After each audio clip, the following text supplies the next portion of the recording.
Alors nous avons une relation avec le groupe Hubaristi qui date de plusieurs dizaines d'années. Donc ce sont des gens en qui nous avons une totale confiance et c'est réciproque, je crois bien.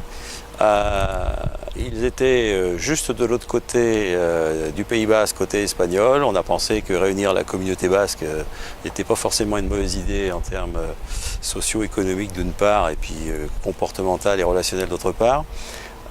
Et enfin, le sérieux de cette société et la rapidité avec laquelle, vous avez pu le constater, ils se sont mis en place pour satisfaire à nos exigences, certes modestes la première année, mais qui sont empreints d'une grande ambition avec eux, nous a fait faire ce choix dont nous nous félicitons réellement, d'autant que le personnel recruté par Hubaristi et à la fois commercial et technique sont des gens qui connaissent le secteur depuis plus de 10 ans et qui connaissent parfaitement bien la clientèle.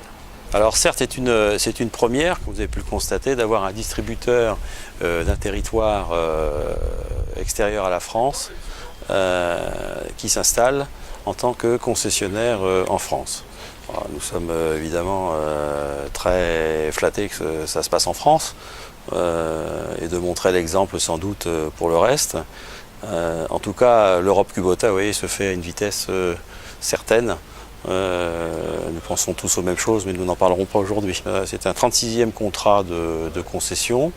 Nous avons effectivement un maillage tout à fait exceptionnel et unique pour cette activité de vente de mini-pelles en France. Il n'y a pas d'équivalent. Et je dois dire qu'avec cette implantation d'Hubaristi France, nous allions à la fois, je dirais, le maillage quantitatif et le maillage qualitatif, qui n'est pas le moindre. On serait assez d'accord pour que l'année se soit arrêtée au 30 juin, puisque jusque-là, tout était au vert. Nous aurons probablement même, à fin juillet, un peu d'avance par rapport à nos facturations 2011. On est un peu au-dessus, très légèrement au-dessus, une trentaine de machines. Cela étant, il convient quand même de dire que le carnet, lui, n'est pas au même niveau que l'année dernière à la même époque, ce qui nous laisse augurer d'une deuxième partie d'année certainement moins dynamique. Alors, dans quelle proportion ?